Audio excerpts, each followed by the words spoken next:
Welcome everyone, this is Tarun Lawat. Welcome to one more lecture of Tarun Lawat Chemistry. Our today's topic is electrochemical series of chapter electrochemistry, that is chapter number 3 of class 12 chemistry. Right?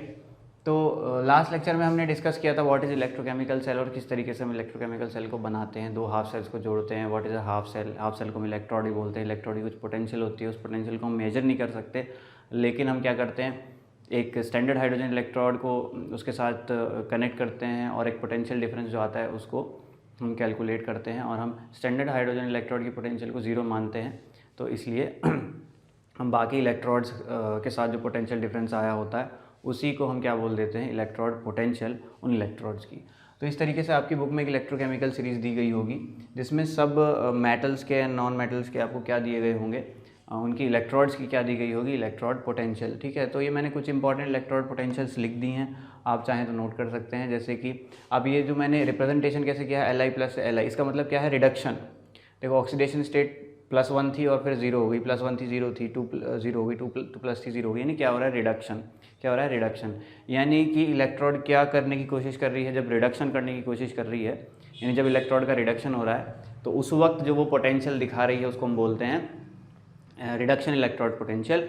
और अगर इसका उल्टा हो तो उसको हम क्या बोलते हैं, ऑक्सीडेशन इलेक्ट्रोड पोटेंशियल. यानी कि इलेक्ट्रोड पोटेंशियल को दो तरीके से लिखा जा सकता है, reduction electrode potential and oxidation electrode potential. अगर Li कहाँ जा रहा है, लिथियम जो है मेटल से कहाँ जा रहा है, आयन की फॉर्म में, यानी Li से Li प्लस जा रहा है तो यानी इसका ऑक्सीडेशन हो जाएगा. उस वक्त वो पोटेंशियल जो दिखाएगा उसको बोलते हैं ऑक्सीडेशन पोटेंशियल.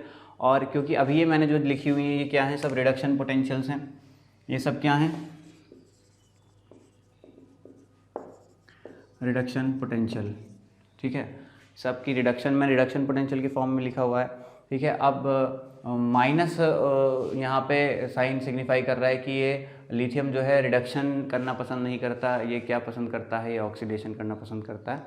ठीक है, तो माइनस साइन बस यही सिग्निफाई कर रहा है. ठीक, और जहाँ पॉजिटिव है वहाँ इसका मतलब वो क्या है, वो ऑक्सीडेशन करना पसंद करता है. यानी कॉपर क्या रिडक्शन करना पसंद करता है, यानी कॉपर क्या कोशिश करता है कि वो Cu2 प्लस से Cu में कन्वर्ट हो जाए. ठीक है, व्हेन कनेक्टिंग विद हाइड्रोजन. और लिथियम क्या कोशिश करता है कि वो Li से Li प्लस में कन्वर्ट हो व्हेन कनेक्टेड टू हाइड्रोजन. लेकिन हमने क्या लिख रखी है, हमने रिडक्शन पोटेंशियल लिख रखी है, यानी हम उसके बिहेवियर से जस्ट उल्टा हमने इलेक्ट्रोड पोटेंशियल को लिख रखा है, इसलिए हम माइनस साइन लगा हुआ है. राइट. तो अगर आपको इसको ऑक्सीडेशन की फॉर्म में लिखना है तो आप क्या करेंगे, ये जो रिप्रेजेंटेशन है इसको बदल देंगे, Li पहले लिखेंगे, बाद में Li प्लस लिखेंगे, और जहाँ जहाँ माइनस है वहाँ प्लस लिख देंगे, और जहाँ जहाँ प्लस है वहाँ माइनस लिख देंगे. तो इस तरीके से हम इस टेबल को ऑक्सीडेशन पोटेंशियल की फॉर्म में भी लिख सकते हैं. फिलहाल अभी कैसे लिखी हुई है, फिलहाल अभी रिडक्शन पोटेंशियल की फॉर्म में ये टेबल लिखी हुई है. राइट. अब आगे बढ़ते हैं, आगे बढ़ते हुए हम पढ़ना शुरू करते हैं galvanic cell. Right, galvanic cell.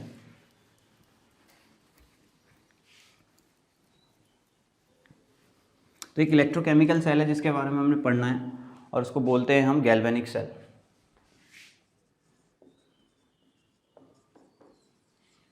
Right, galvanic cell. ठीक, तो गैल्वेनिक सेल में हम क्या करते हैं, हम दो हाफ सेल लेते हैं, एक जिंक हाफ सेल यानी कि zinc present in Zn2+ ions, और एक लेते हैं हम कॉपर हाफ सेल यानी कॉपर इलेक्ट्रोड.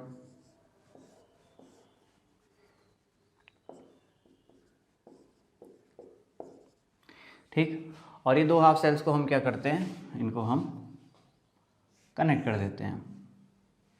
राइट, इनको हम कोशिश करते हैं कनेक्ट करने की. अब देखो क्या होता है,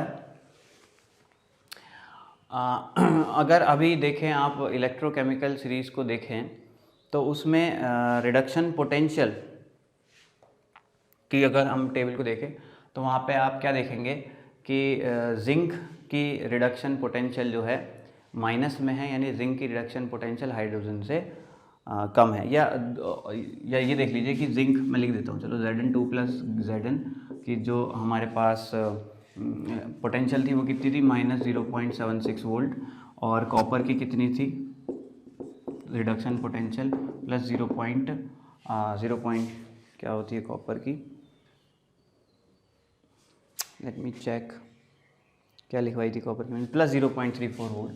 तो अब देखो इन दोनों में रिडक्शन पोटेंशियल के हिसाब से कंपेयर करें तो रिडक्शन पोटेंशियल किसकी ज़्यादा है, तो कॉपर की रिडक्शन पोटेंशियल ज़्यादा है। यानी रिडक्शन इन दोनों में से कौन करना पसंद करेगा रिडक्शन, या किसका रिडक्शन हो जाएगा, तो कॉपर का रिडक्शन होगा।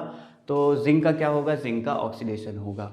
जिंक का ऑक्सीडेशन कैसे होगा, जिंक का ऑक्सीडेशन ऐसे होगा कि भाई जिंक Zn2+ में कन्वर्ट होगा, तभी वो अपना क्या कर सकता है, ऑक्सीडेशन कर सकता है ना। साफ दिख रहा है हमको यहाँ से कि रिडक्शन पोटेंशियल जिंक की ज़्यादा है और कम है, और कॉपर की रिडक्शन पोटेंशियल ज़्यादा है। तो रिडक्शन किसका होगा, कॉपर का होगा। तो ऑक्सीडेशन किसका होगा, फिर जिंक का होगा। जिंक क्या पसंद करेगा, ऑक्सीडेशन करना।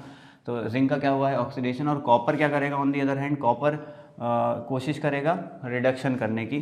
तो कॉपर 2 इलेक्ट्रॉन लेके क्या बन जाएगा, Cu2+। तो अगर यहाँ पे ये वाला रिएक्शन होगा, यानी जिंक क्या करेगा, 2 इलेक्ट्रॉन लूज करेगा, तो यहाँ से 2 इलेक्ट्रॉन चलेंगे, है ना।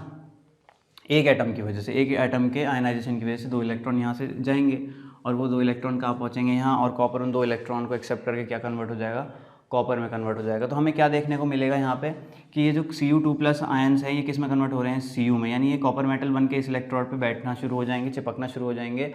और यहाँ क्या देखने को मिलेगा, जिंक का जो मेटल है वो Zn2+ बन के कहाँ आना शुरू हो जाएगा, इलेक्ट्रोलाइटिक सॉल्यूशन में आना शुरू कर देगा। अब यहाँ पे हम क्या करते हैं, देखो जहाँ पे ऑक्सीडेशन हो रहा है, ठीक है, जहाँ पे ऑक्सीडेशन हो रहा है उस इलेक्ट्रोड को हम बोलते हैं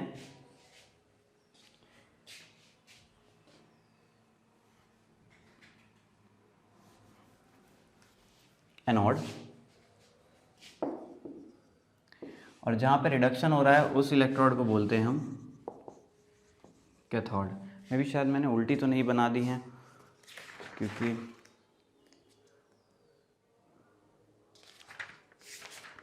एक बार मैं चेक कर लेता हूँ। वेयर इज गैल्वेनिक सेल, जी मैंने हाफ सेल्स को उल्टा बना दिया है। चलिए कोई बात नहीं, हमको कॉपर इधर बनाना था और जिंक, क्योंकि ये स्टैंडर्ड है, इसी तरीके से हम पढ़ाई करते हैं। कैथोड को इधर बनाते हैं, एनोड को इधर बनाते हैं, लेकिन अभी हमने उल्टा बना दिया है। कोई बात नहीं, इसको ठीक कर लेते हैं, ठीक है। तो इधर मैं बना देता हूँ कॉपर इलेक्ट्रोड, और इधर बना देता हूँ मैं जिंक इलेक्ट्रोड, ठीक है। और ये हमने यहाँ पे कनेक्शन कर दिया है, जो भी यहाँ पे हमारा अपैरेटस लगा हुआ है, जो भी डिवाइस है, ठीक है। तो अब क्या हो रहा है, कॉपर में क्या हो रहा है, रिडक्शन। यहाँ पे क्या हो रहा है, रिडक्शन। इधर क्या हो रहा है, रिडक्शन। कॉपर रिडक्शन करना पसंद करेगा क्योंकि कॉपर की रिडक्शन पोटेंशियल ज़्यादा है जिंक से। तो रिडक्शन करने के लिए कॉपर क्या करेगा, Cu2+, 2 इलेक्ट्रॉन एक्सेप्ट करके किस में कन्वर्ट होगा, Cu में। देखो तो 2+ से Cu, 2+ से 0 पे पहुंच गया, नहीं रिडक्शन हुआ है। सिमिलरली जिंक क्या करेगा, जिंक ऑक्सीडेशन करेगा। जिंक ऑक्सीडेशन करेगा, क्यों करेगा जिंक ऑक्सीडेशन, क्योंकि कॉपर की रिडक्शन पोटेंशियल ज़्यादा है। अगर यहाँ रिडक्शन होगा तो दूसरी तरफ क्या है, ऑक्सीडेशन होगा, ठीक है। तो जिंक कैसे ऑक्सीडेशन करेगा, यानी Zn क्या करेगा, Zn2+ बनाएगा, तभी तो ऑक्सीडेशन होगा, 2 इलेक्ट्रॉन को लूज़ करके। तो यहाँ से इलेक्ट्रॉन निकलेंगे और यहाँ इलेक्ट्रॉन पहुँचेंगे, हमको क्या मिलेगा, करंट मिलेगा इस प्रोसेस के दौरान। और हम क्या देख रहे हैं, Cu2+ आयन Cu में कन्वर्ट हो रहे हैं, यानी ये Cu2+ किधर इकट्ठा होना शुरू हो जाएगा, इलेक्ट्रोड पे। और जिंक किस में कन्वर्ट हो रहा है, Zn2+ में। तो जिंक के मेटल आयंस बन के कहाँ जाना शुरू कर देंगे, सॉल्यूशन के अंदर। तो जिंक इलेक्ट्रोड पतली होनी शुरू हो जाएगी, कॉपर इलेक्ट्रोड मोटी होनी शुरू हो जाएगी। और ये रिएक्शन तब तक चलेगा जब तक सारी की सारी जिंक इलेक्ट्रोड ख़त्म नहीं हो जाती। अब क्या होता है, बीच में हम क्या करते हैं, एक कनेक्शन करते हैं जिसको बोलते हैं सॉल्ट ब्रिज, ठीक है। एक ग्लास ट्यूब हम लगाते हैं, ठीक। और इसके अंदर हम क्या करते हैं, एक जेली लाइक सब्सटेंस भरते हैं। इसके अंदर क्या भरा होता है, एक जेली लाइक सब्सटेंस, और उसके अंदर क्या प्रेजेंट होते हैं, उसके अंदर इलेक्ट्रोलाइट प्रेजेंट होते हैं, positive and negative ion present होते हैं। तो आप फॉर एग्जांपल KCl इसके अंदर प्रेजेंट होगा। एक जेली लाइक सब्सटेंस के अंदर क्या प्रेजेंट होगा, KCl। तो KCl K+ और Cl-। अब होता क्या है, क्या यूज़ है सॉल्ट ब्रिज का। सॉल्ट ब्रिज क्या करता है, इलेक्ट्रिकल न्यूट्रलिटी मेंटेन करता है, यानी कि करंट फ्लो होता रहे, ये सुनिश्चित करता है। यानी ऐसा क्यों हो रहा है? देखो ऐसा इसलिए हो रहा है कि अगर जिंक इलेक्ट्रॉन्स को लूज़ कर रही है तो ये पूरी की पूरी इलेक्ट्रोड क्या बन जाएगी? Positive charge. भाई कोई भी चीज़ इलेक्ट्रॉन को लूज़ करती है तो क्या बन जाती है? Positive charge. Copper electrode on the other hand electrons को गेन कर रही है, तो जो इलेक्ट्रोड इलेक्ट्रॉन्स को गेन करती है वो क्या बनती चली जाती है? Negatively charge. तो हम क्या देखेंगे कि जैसे ही करंट फ्लो होना स्टार्ट होगा, जिंक इलेक्ट्रोड क्या बननी शुरू हो जाएगी? Positive charge, and copper electrode क्या बननी शुरू हो जाएगी? Negative charge. अब सिंस क्योंकि ये पॉजिटिवली चार्ज हो जाएगी तो फिर ये इलेक्ट्रॉन्स को, नेगेटिव चार्ज को अट्रैक्ट करेगी, फर्दर इलेक्ट्रॉन को आगे नहीं जाने देगी। तो क्या होगा, ये जो इसके अंदर एक्स्ट्रा पॉजिटिव चार्ज डेवलप होगा उसको न्यूट्रलाइज करने के लिए यहाँ से Cl- आयन अंदर आ जाएंगे, और सिमिलरली यहाँ पे जो नेगेटिव चार्ज डेवलप होगा उसको न्यूट्रलाइज करने के लिए K+ आयन्स यहाँ पहुँच जाएंगे, तो जिसकी वजह से वो जो नेट चार्ज इसमें डेवलप हो रहा है वो क्या हो जाएगा? न्यूट्रलाइज होगा, और करंट लगातार क्या होता रहेगा? फ्लो होता रहेगा। तो सॉल्ट ब्रिज का क्या काम होता है? To maintain electrical neutrality, right, of the cell, right. ठीक है। अच्छा, अब इसको जहाँ रिडक्शन हुआ उसको हम क्या बोलते हैं? उसको हम बोलते हैं कैथोड, ठीक है, और जहाँ पे ऑक्सीडेशन हुआ उसको हम बोलेंगे एनोड। अब आप देखो इलेक्ट्रॉन कहाँ से कहाँ फ्लो कर रहा है? इधर से इधर फ्लो कर रहा है, तो current flows opposite to the direction of electron. हम मानते हैं ऐसा कि करंट की डायरेक्शन क्या होती है? Opposite to the direction of flow of electrons. तो हम इलेक्ट्रॉन क्योंकि इधर फ्लो हो रहा है तो हम मानेंगे करंट ऐसे फ्लो हो रहा है, और current flows from positive terminal to negative terminal, इसलिए हम इस इलेक्ट्रोड को क्या मान लेते हैं? पॉजिटिव, और इस इलेक्ट्रोड को क्या मान लेते हैं? Negative terminal, right. तो अब ये देखो, ये इसको बोलेंगे हम हाफ सेल रिएक्शन, ये भी हाफ सेल रिएक्शन है, ठीक है। इस हाफ सेल में क्या रिएक्शन हो रहा है? ये, और इस हाफ सेल में क्या रिएक्शन हो रहा है? ये। तो कंप्लीट सेल रिएक्शन क्या हो जाएगा? कंप्लीट सेल रिएक्शन की बात कर लेते हैं। कंप्लीट सेल रिएक्शन में हम क्या करेंगे? हम इन दोनों सेल रिएक्शंस को ऐड करेंगे, यानी कि Zn Cu2 plus 2 electrons gives us Cu, and दूसरा हाफ सेल का रिएक्शन क्या है? Zn gives Zn2 plus N 2 electrons. अब इन दोनों इक्वेशंस को हम ऐड कर लेते हैं, तो हम क्या देख रहे हैं? दो इलेक्ट्रॉन से दो इलेक्ट्रॉन कैंसिल आउट हो गए। Cu2 plus Zn gives us Zn2 plus Cu, right. तो ये क्या हो गई हमारी कंप्लीट सेल रिएक्शन? क्या हो गई? कंप्लीट सेल रिएक्शन, ठीक है। तो this was all about galvanic cell. अब क्योंकि गैल्वेनिक सेल बना ही लिया है तो अब सेल रिप्रेजेंटेशन भी मैं आपको यहीं समझा देता हूँ कि सेल रिप्रेजेंटेशन क्या होती है। अब बार बार किसी सेल को बनाने के लिए हम पूरा कंप्लीट सेल नहीं बनाएंगे, उसमें जो जो इन्फॉर्मेशन है, क्या क्या सेल के अंदर हो रहा है, क्या क्या चीज़ें वहाँ प्रेजेंट है, किस तरीके के हाफ सेल है, उसको हम एक छोटी सी लाइन में ही, एक छोटे सा रिप्रेजेंटेशन से ही, एक छोटे से नोटेशन से ही बता देते हैं, उसी को हम बोलते हैं सेल रिप्रेजेंटेशन। तो गैल्वेनिक सेल का सेल रिप्रेजेंटेशन हम कैसे बनाएंगे? देखिए स्पेस कहाँ है, चलिए यहीं बता देता हूँ। तो इस सेल को हम ऐसे रिप्रेजेंट करेंगे कि यहाँ पे हो क्या रहा है? देखो यहाँ पे क्या हो रहा है? ऑक्सीडेशन हो रहा है, तो हम इस सेल को ऐसे रिप्रेजेंट करेंगे Zn गिव्स Zn2 प्लस, ठीक है। यानी इस हाफ सेल में क्या हो रहा है? साफ साफ दिख रहा है ऑक्सीडेशन। कॉपर को हम कैसे रिप्रेजेंट करेंगे? कॉपर जो कैथोड है उसको हम कैसे रिप्रेजेंट करेंगे कि Cu2 plus gives us Cu, ठीक है। बीच में हम इस तरीके से दो लाइन बनाएंगे, ठीक। और ये जो नोटेशन है इसी को हम क्या बोलते हैं? Cell representation. इस साइड जो लिखा हुआ है वहाँ पे क्या होता है? रिडक्शन। ये क्या चीज़ है? ये कैथोड है।